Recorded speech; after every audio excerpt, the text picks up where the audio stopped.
गणेशाय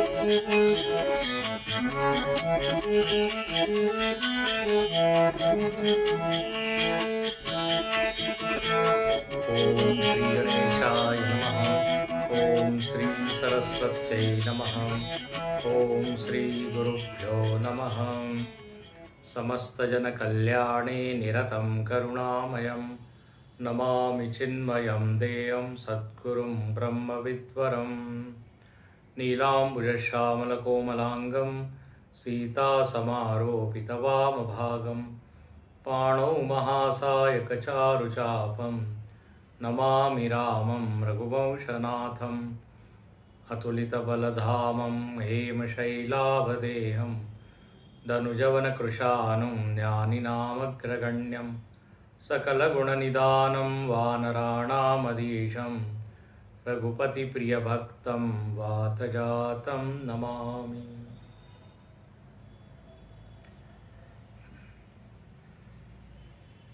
सुग्रीव को लक्ष्मण जी ने जगाया है। जो भूल गया था, भोगों में पूरी तरह रम गया था, भगवान को जो वचन दिया था वो पूरी तरह विस्मृत हो गया था उसको। सुग्रीव कहता है, महाराज इसमें हमारा कोई दोष नहीं, आपकी माया ही ऐसी प्रभावी है कि कोई बच नहीं पाता। बड़े बड़े साधक लोग धराशायी हो जाते हैं, नतमस्तक हो जाते हैं, पराजित हो जाते हैं। तो मैं तो पशु हूं और पशु में भी वानर हूं।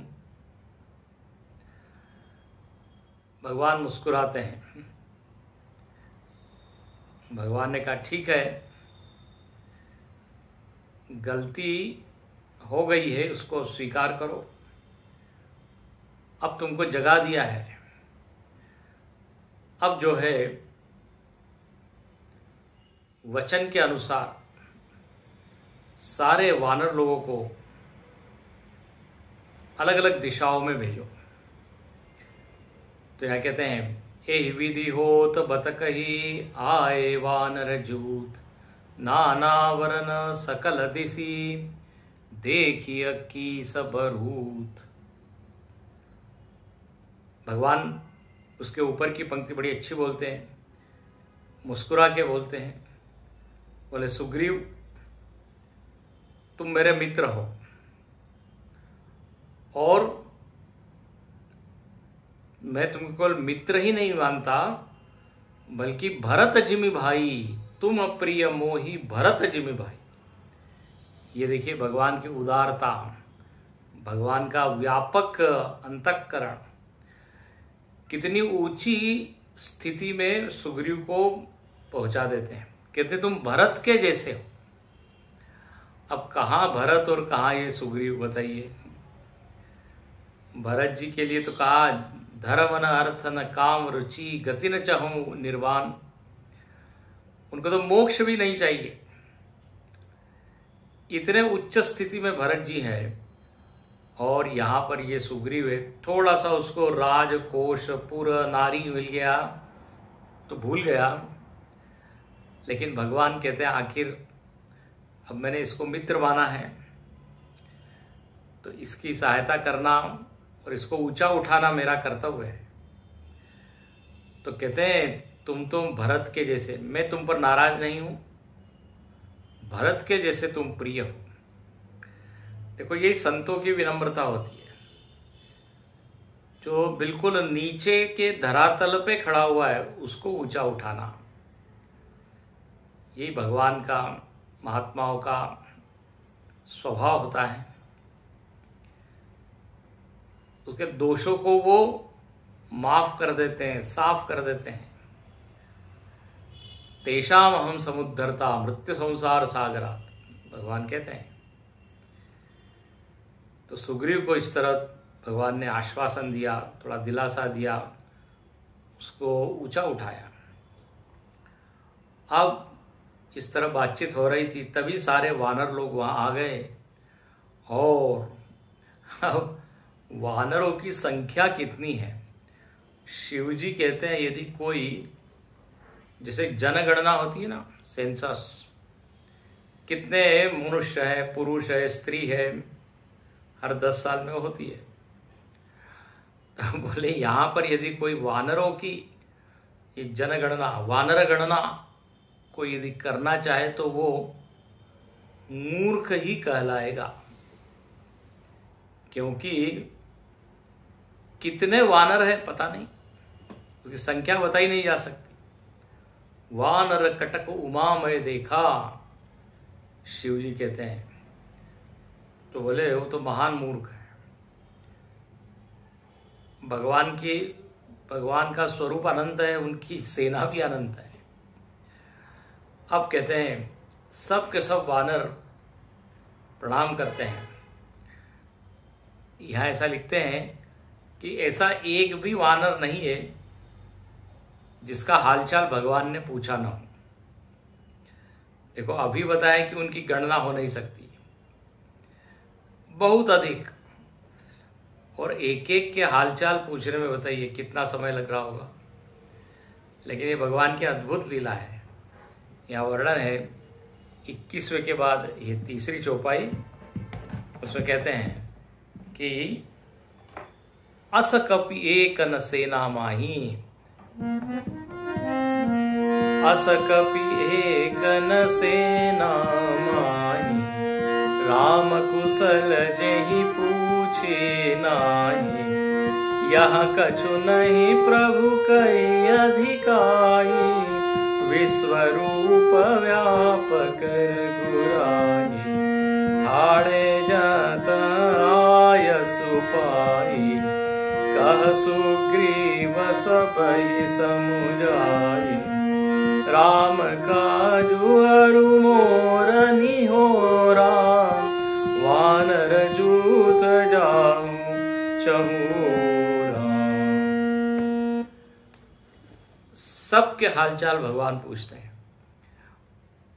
अब कोई कहेगा, आप कह रहे हैं इतने वानर हैं और सबसे पूछ लिया। यहाँ गोस्वामी तुरंत लिखते हैं विश्वरूप व्यापक रघुराई। भगवान तो जो है व्यापक है। जैसे अर्जुन को विराट रूप दिखाया था तो हर कोने में भगवान दिख रहे हैं उसको। ब्रह्मांड का ऐसा कोई भाग नहीं जहां वो ना, ऐसा कोई हृदय नहीं जिसमें भगवान ना हो। तो मानो कि सबके हृदय में ही भगवान प्रकट हो गए। सबको लगा कि भगवान हमसे मिल लिए हैं, हमारी ओर देख लिया है। देखिए ये भी एक साइकोलॉजी होती है। कोई बड़ा व्यक्ति अपनी ओर देख ले तो हमको कितना संतोष, तृप्ति का अनुभव होता है। अरे आज गुरुदेव ने हमारी ओर देखा, स्वामी जी ने हमारी ओर देखा।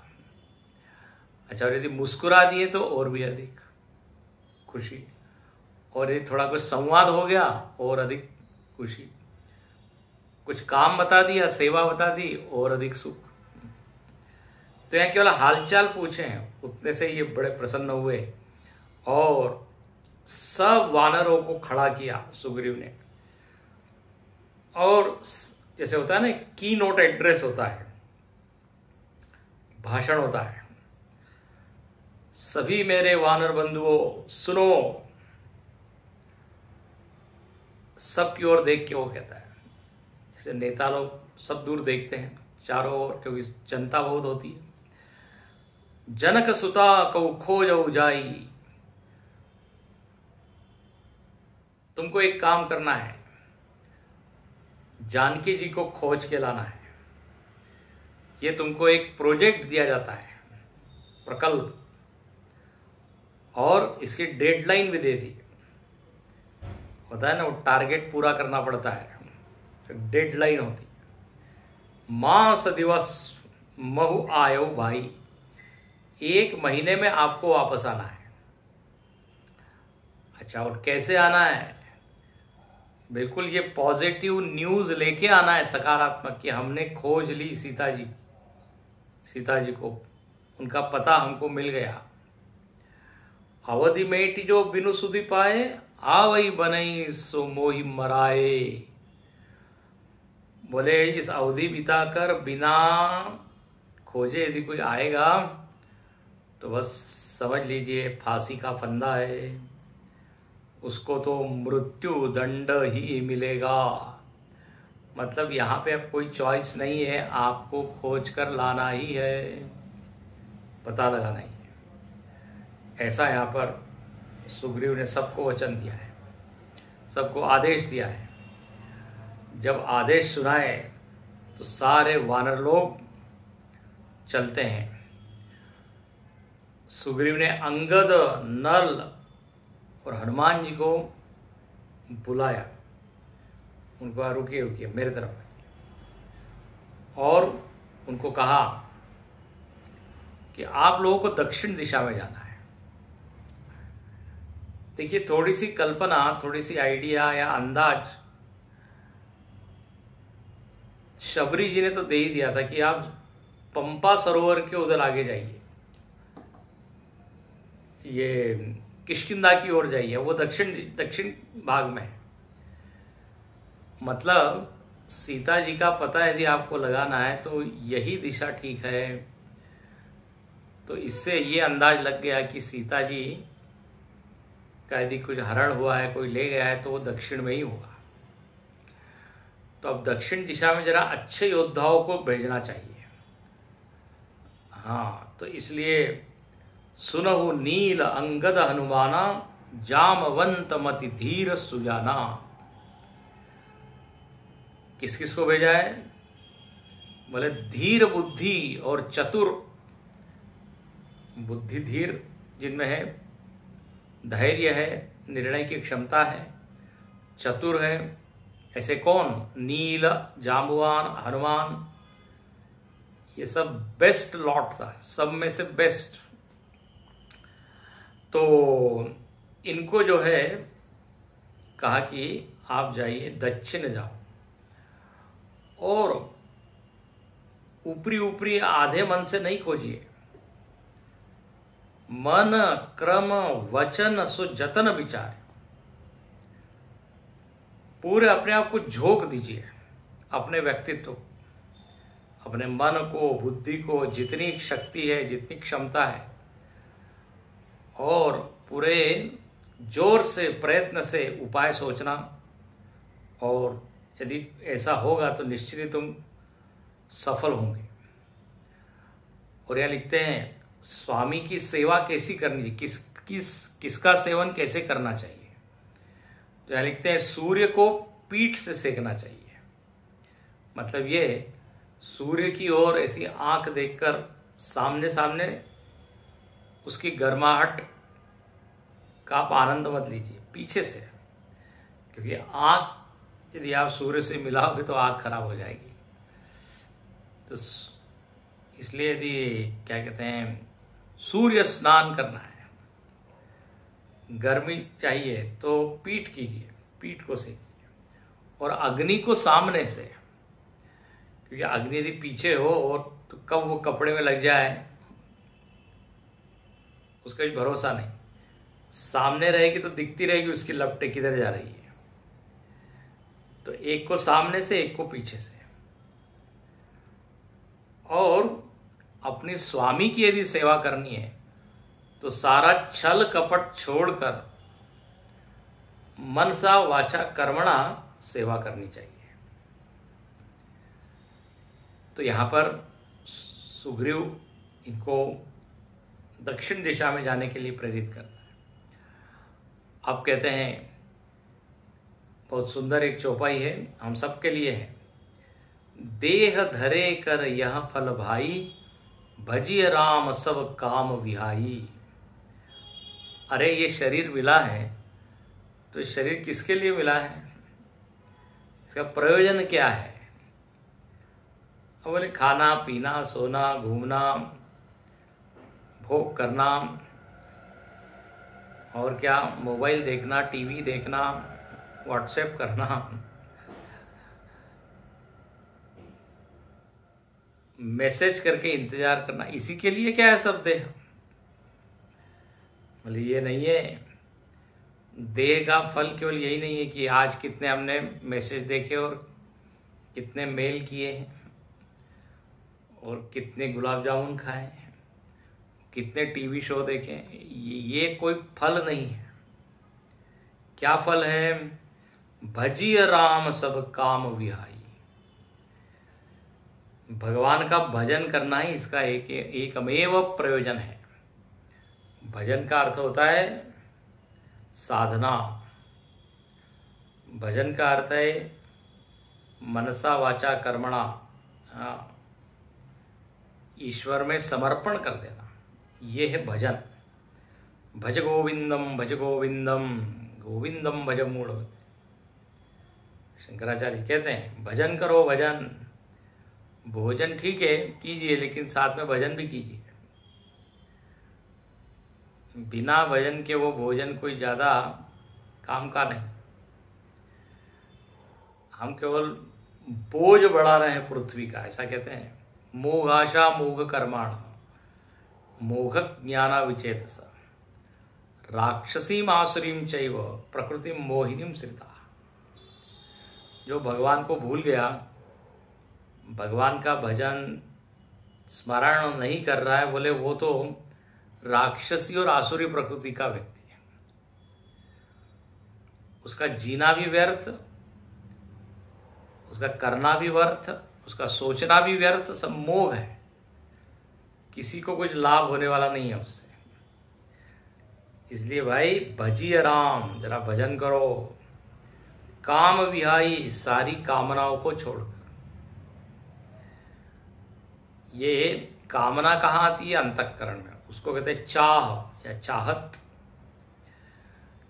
दिल और आंख एक बार संवाद हुआ। आंख जो है वो दिल से, दिल जो है वो आंख से कहते हैं कि अरे तुम ज्यादा देखा मत करो। तुम इधर उधर देखते हो तो हमारे में क्या होती है? चाहत आ जाती है। हाँ, अरे आंख देखा करो तुम कम, जिससे हमारे मन में चाहत भी होगी कम। आंख क्या कहती है कि अरे चाह तुम में होती है और रोना मेरे को पड़ता है। आंसू किस में से निकलते हैं? आंख में से। क्यों? मन में तरह तरह की इच्छाएं थी, वो इच्छा पूरी हुई नहीं। दुखी हो गए तो रोते हैं। तो आंख दिल से कह रही है चाहत जरा कम करा करो। दिल कहता है आंख से ज्यादा देखा मत करो। बड़ा सुंदर संवाद। तो यहां लिखते हैं काम विहाई, चाहत, इच्छा, आकांक्षा, कामना, ये जरा छोड़ो और दिल को लगा दो भगवान में। तो आंखें जो है फिर वो रोएगी नहीं, बल्कि आंखों में चमक आ जाएगी, तेज आ जाएगा। तो भजिए राम सब काम विहाई। और यहां पर लिखते हैं कि वही भाग्यवान है। कौन? सो गुणज्ञ सोई बड़ भागी, जो रघुवीर चरण अनुरागी। आय सुमागी चरण सिरुनाई, चले हर्षि सुमिरत रघुराई। पाछे पवन तनय सिरुनावा, जानि काजू प्रभु निकट बैठा बुलावा। परसासीस सरोरुह पानी, करमूत्रिका दीनि जन जानी। बहु प्रकार सीत ही समुझायु, कही पल विरह बेगी तुम आयो। हनुमत जन्म सुफल करि माना, चले हृदय धरि कृपा निदान। कहते हैं वही भाग्यवान है, वही गुणज्ञ है, जिसने अपने आप को भगवान के चरणों में अर्पित कर दिया। क्यों? खाया पिया मर गया, वो क्या भाग्यवान है? उसने तो इतना बढ़िया सोने जैसा जन्म व्यर्थ गवा दिया। अब कहते हैं सब लोग, सारे वानर भगवान को प्रणाम कर रहे हैं, भगवान सबको आशीर्वाद दे रहे हैं। सबसे पीछे जो है वो हनुमान जी है। देखिए, हनुमान जी को कोई दिखावा नहीं, प्रदर्शन नहीं, विनम्र है पीछे। ये अध्यात्म में वैसे भी दिखावा ज्यादा कुछ काम का होता नहीं, बल्कि बाधा ही बनते। तो ये नहीं कि मैं जाऊंगा, पीछे पाछे तनय पवन तनय सिरनो, प्रणाम किया। भगवान ने निकट बुलाया, बोले तुम जरा निकट आओ, और उनके सिर पर अपने कर कमल से स्पर्श किया और अपनी जो उंगली में मुद्रिका थी वो निकाल के उनको दे दी। और क्या कहते हैं भगवान, बोले बहु प्रकार सीत ही समुझायो। ये बहुत प्रसिद्ध चौपाई है, ये संदेश है, मेन संदेश। बोले तुम जाना, सीता जी को अनेक ढंग से विविध प्रकार से समझाना, और मुख्य रूप से 2 पॉइंट है, 2 मुद्दे हैं, 2 विषय हैं, वो जरूर तुम बताना। बोले कौन सी 2 चीजें? तो कहीं बल, मेरा बल बताना, मैं कितना बलवान हूं, क्या क्या कर सकता हूं, मैंने जिन राक्षसों को मारा है वो सब बताना। जब वो मेरे बल के बारे में सुनेगी तो उनको भी कॉन्फिडेंस, विश्वास होगा कि हाँ भगवान आएंगे, मुझको इस रावण के बंधन से छुड़ाएंगे, उसको मारेंगे। तो जो जो भगवान ने किया है, जिसमें उनका बल प्रकट हुआ है, बोले वो सुना, भगवान कहते हैं। और दूसरा एक भावुक विषय है, विरह, मेरी भावनाओं को भी उनको कन्वे करना, बताना कि मैं उनके बिना कितना दुखी हूं, कितना व्याकुल हूं, कितना अधूरा हूं। विरह तुम बताओगे तो उनको ये ज्ञात होगा कि मैं कोई यहां मजे में रह रहा हूं, आनंद में रह रहा हूं, ऐसा नहीं। यदि तुम दुखी हो तो मैं भी दुखी हूं। यही तो प्रेम का मापदंड है। तो दोनों चीज दिखाना। विरह विरह बताओगे तो उनको लगेगा मालूम नहीं आप भगवान आएंगे कि नहीं, इतने दुखी है, इतने कमजोर है, इतने भावना में बह गए। इसलिए बल भी बताना और जल्दी आ जाओ, ऐसा करो। अब कहते हैं हनुमत जन्म सफल करिबाना। हनुमान जी ने जब ये भगवान का दिया हुआ संदेश सुना, सफल हो गए। बोले मेरा जन्म सफल हो गया, जीना सार्थक हो गया, धन्य हो गया। मैं हृदय में धारण करते हैं भगवान की मूर्ति, भगवान का रूप, और हनुमान जी वहां से चलते हैं। अब देखिए यहां 2-3 बात सीखने की है। भगवान ने स्पर्श किया, मतलब उसको कहते ना एम्पावर, भगवान ने अपनी शक्ति हनुमान जी में डाल दी। दूसरा, यहां पर हनुमान जी को ही उन्होंने मुद्रिका दी। अब ऐसा लगता है कि फिर तो भगवान को मालूम है कि हनुमान जी वहां तक पहुंचेंगे, और यदि हनुमान जी ही वहां तक पहुंचेंगे तो फिर सारे वानरों को बेकार में भगाया, दौड़ाया, ये प्रश्न आ सकता है ना। तो इसका उत्तर क्या है? भगवान सीधा केवल हनुमान जी को देते और सारे वानरों को वहीं रोक लेते, बोले तुम ये जाएंगे। देखिए इसका बड़ा अच्छा एक आध्यात्मिक अर्थ है। जब आध्यात्मिक साधक परम शांति की खोज में निकलता है तो वही उसको पाता है जो अधिकारी होता है। ध्यान से सुनिए, प्रयत्न सब करते हैं, ओलंपिक में सब दौड़ते हैं, लेकिन मेडल तो एक को ही मिलता है। तो ये सारे वानर लोग जो है ना, ये साधकों के प्रतीक है, सारे साधक हैं। कैवल्य धाम, इसलिए कैवल्य साधन भालु मरकट, कैवल्य की प्राप्ति के ये सब कौन है? साधक है।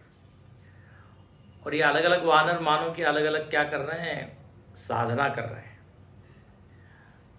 हनुमान जी जो है वो सीता जी तक पहुंचे हैं, इसका मतलब हनुमान जी अधिकारी हैं। तो फिर ये बाकी लोग कर रहे हैं, ये क्या कर रहे हैं और उसका फायदा क्या है? तो देखो, बाकी लोग जो दौड़ भाग कर रहे हैं, इससे क्या होगा? उनका अंतःकरण शुद्ध होगा। ये यहां पर दिखाना है। किसी की भी साधना निष्फल नहीं जाती।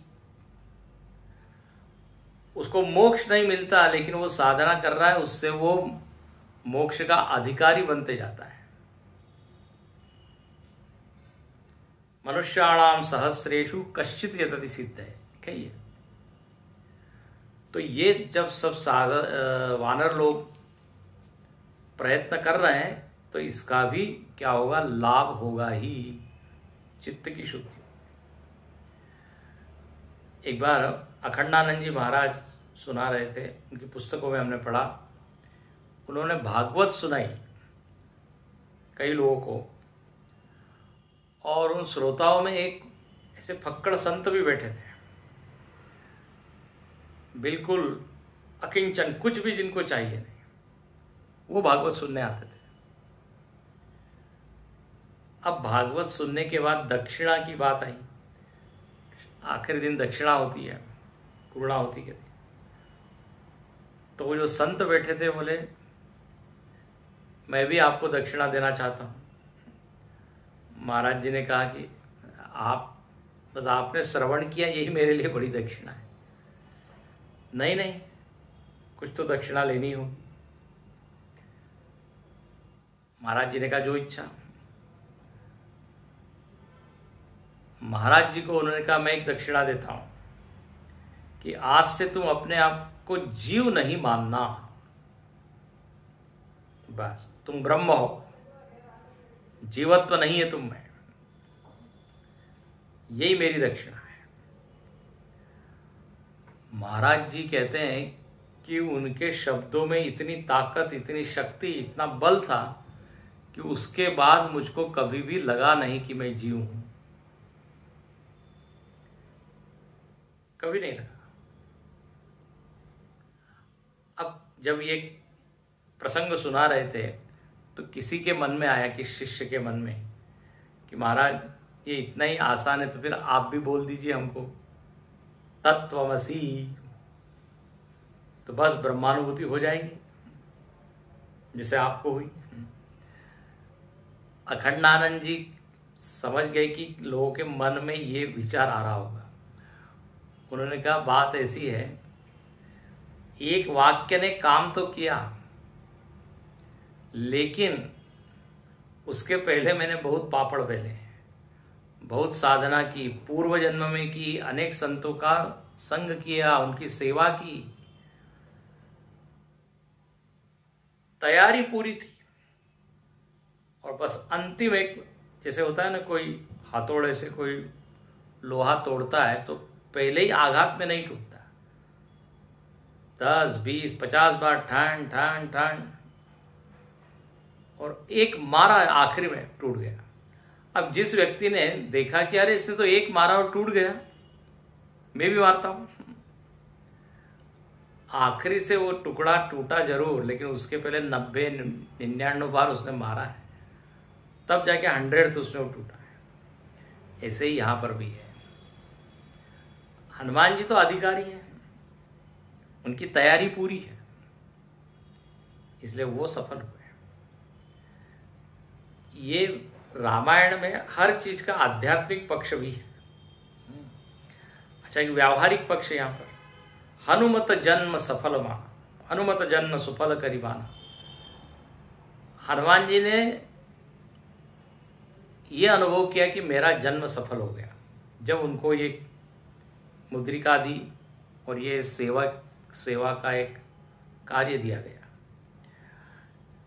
देखिए, अपने जीवन में भी ऐसा होता है, हम लोगों के भीतर एक ये भाव है कि हमको कोई रिजेक्ट न करे। हमको ये बड़ा अच्छा लगता है कि किसी को हमारे द्वारा कुछ लाभ हो रहा है, हम उपयोगी है, हम यूजफुल हैं। ये अनुभव बड़ा संतोषकारी होता है ना, कि मेरी भी डिमांड है। ये नहीं कि कुछ कर नहीं सकते, बैठो आप। जब व्यक्ति की उपेक्षा होती है तो वो दुखदाई होती है। जब ये लगते रहता है हमको कि हमको लोग चाहते हैं, हाँ, हमारा सानिध्य, हमारा साथ चाहते हैं, तो ये बड़ा आनंद देता है। JRD टाटा से पूछा किसी ने कि आपका सबसे बड़ा अचीवमेंट क्या है, उपलब्धि क्या है, तो वो गिना सकते थे, इतनी इंडस्ट्री बनाई, इतनी फैक्ट्री बनाई, ये सब बिजनेस है, पूरा एम्पायर है, यही मेरा अचीवमेंट है, ऐसा कह सकते थे। लेकिन उन्होंने क्या कहा, बोले सतत मुझको लोगों ने ये एहसास दिलाया कि मेरी जरूरत अभी है समाज को। समाज के लोगों ने सतत मुझको ये अनुभव कराया। बोले इससे बढ़िया बात क्या है। यूजलेस में हो गया, ऐसा किसी ने कहा। तो यहां पर यही बात है, हनुमत जन्म सफल। भगवान जो है वो, उनका काम करने का मुझको अवसर मिला और भगवान मुझको मानते कि मैं योग्य हूं, अधिकारी हूं, यूजफुल हूं। तो ये अनुभूति धन्यता वाली है। इसलिए यहां करते हैं कि सफल माना, और कहते हैं कि चले हृदय धरी कृपा निधान। चलते हैं। अब यहाँ पे एक और किसी ने बड़ी मजाक की बात की। बोला भगवान जो है ये हनुमान जी को ही सीता जी के पास क्यों भेजते हैं? सीता जी को क्या सुनाएंगे हनुमान जी, विरह इत्यादि? उनका तो विवाह ही नहीं हुआ, ये तो ब्रह्मचारी है। इनको वैवाहिक सुख का क्या अनुभव, वैवाहिक दुख का क्या अनुभव, संयोग वियोग का क्या अनुभव? Wrong choice. भगवान मुस्कुरा के कहते हैं, अरे नहीं, हनुमान जी ही सही मैसेंजर है, दूत है। क्योंकि यदि किसी गृहस्थ को मैं भेजता तो वो मेरा दुख सुनाने के बजाय अपना ही दुख सुनाता, अपनी कथा कहने लगता, अपने ही सारे दुख उसको याद आते, मेरी दुख और मेरी कथा तो भूल ही जाता। तो ब्रह्मचारी जी हैं ये बिल्कुल हनुमान जी। तो जैसा मैंने कहा बिल्कुल वैसा ही बोलेंगे, अपनी ओर से कुछ डालेंगे नहीं, अपनी कथा नहीं सुनाएंगे। इसलिए यही सही में ऐसा ही हुआ। जब सीता जी ने पूछा तुम कौन हो, अपनी कथा बताओ, तो कही सब राम कथा, और निज नाम, अपना लिए केवल अपना नाम ही बताया, राम जी की कथा बताई है। विभीषण को, रावण को अपना कुछ नहीं बताया। तो ऐसे ही हनुमान जी है, इसलिए एकदम योग्य है। और हनुमान जी चलते हैं, यद्यपि प्रभु जानत सब बाता, राजनीति राखत सुर। यद्यपि भगवान सब जानते हैं, लेकिन भगवान ऐसा दिखाते हैं हमको मालूम नहीं है।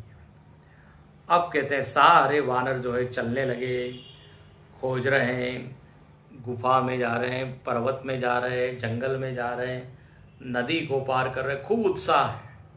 राम काज लय लीन, मन बिसरा तन कर छो। मन तल्लीन हो गया, तन्मय हो गए, बोले इधर होगी सीता जी। उत्साह है, उनको कोई भान नहीं है शरीर का, सर्दी गर्मी बारिश सब सहन कर रहे हैं। और कभी कोई राक्षस से उनकी मुलाकात हो जाती, राक्षस देखते हैं वन में, उस राक्षस को एक चपेटा मार के मार डालते हैं। वहीं पर यदि कोई ऋषि मुनि दिखते हैं तो उनको घेर लेते हो और पूछते बताइए कहाँ है। आपने देखा होगा किस दिशा में हम जाएं। तो ऋषि मुनियों की तो रक्षा कर रहे हैं, राक्षसों को मार रहे हैं। ये साधक का भी ऐसा ही होता है। साधक जब साधना करता है तो विचित्र तरह के विचार ये सब आते हैं, उसको तुरंत क्या करता है, मारता है। लेकिन अच्छे विचार आते हैं, उसको संभालता है, उसको और बढ़ाता है। ये यहाँ पे इसका अध्यात्म करते हैं। अब कहते हैं जा रहे हैं, लेकिन सीता जी तो मिल नहीं रही है। अब हुआ ये धीरे धीरे इनका उत्साह जरा ठंडा पड़ने लगा, और लाग तृषा अतिशय अकुलाने। अब उनको प्यास लगी, शरीर का भान होने लगा। ध्यान से सुना, बड़ा अच्छा है पॉइंट है। प्यास लगी, अभी तक तो प्यास नहीं थी, भूल गए थे सब, बिसरा तन कर छो, लेकिन अब प्यास लगी। सब जो कई बार होता है ना, हम लोग बिस्लरी की बोतल लेके घूमते रहते हैं, सब ट्रैकिंग पर जाते हैं, फिर थोड़ा थोड़ा पीते हैं। जब बहुत ऊंचाई होती है तो पानी सब खत्म हो जाता है। यहां पर भी इनकी बिस्लरी बोतल सब खाली हो गई और अब प्यास, पानी पानी पानी मिल नहीं रहा है। अब हनुमान जी ने देखा कि बेचारे प्यासे हैं, चक्कर आ रहे हैं, किसी का ब्लड प्रेशर बीपी कम हो रहा है, किसी का शुगर कम हो रहा है, हाँ किसी को वर्टिगो हो रहा है। यहाँ लिखते हैं और मरत चहत सब बिनु जल पाना। बोले अब तो मरना ही चाहते हैं, आप तो अब मरना ही ठीक है, अब पानी वानी है नहीं, अब कैसे हम जिएंगे। सब लोग एकदम बैठ गए। तब जो है हनुमान जी ऊपर चढ़ते हैं। अब देखिए यहां पर भी बड़ा अच्छा संकेत है।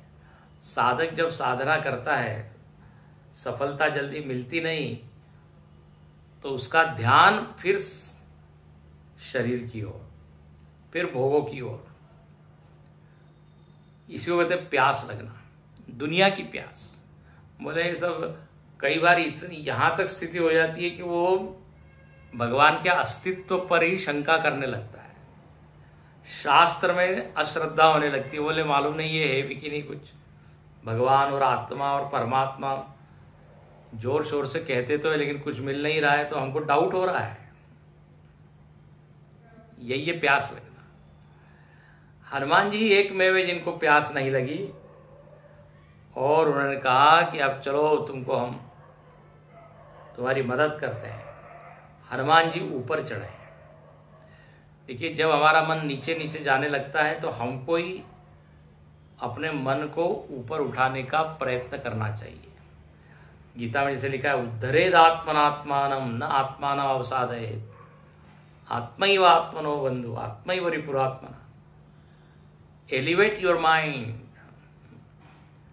ऊंचा चढ़ना चाहिए, तब कोई ना कोई उपाय मिलता है। अपने मन को नीचे न गिराएं, गीता में भगवान कहते हैं, न अवसादे। तो हनुमान जी ऊपर चढ़ते हैं और उनको उपाय मिलता है। अब वो क्या उपाय मिला और कैसे वानर लोग की उन्होंने सहायता की, वो हम देखेंगे आगे के प्रवचन में। चौपाई हम पढ़ लेते हैं। चढ़ी गिरि शिखर चहु दिशि देखा, भूमि विबर एक कौतुक पेखा। चक्रवाक बक हंस उड़ाई, बहुतक खग प्रविसहि तेहि माई। गिरते उतरी पवन सुत आवा, सब कहुले सोई विबर देखावा। आ गए के हनुमंत ही लीना, बैठे विवर विलंब न कीना। दीख जाई उपवन बर, सर विगसित बहु कंज।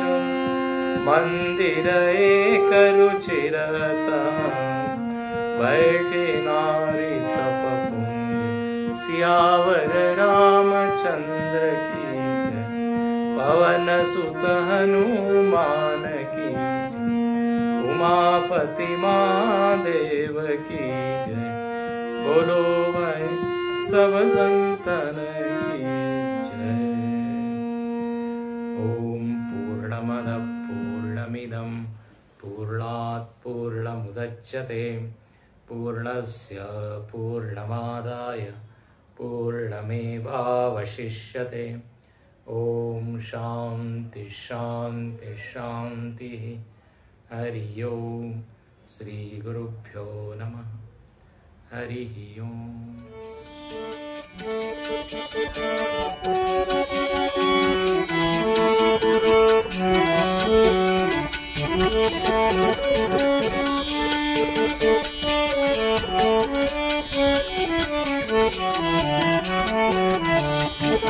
Thank you.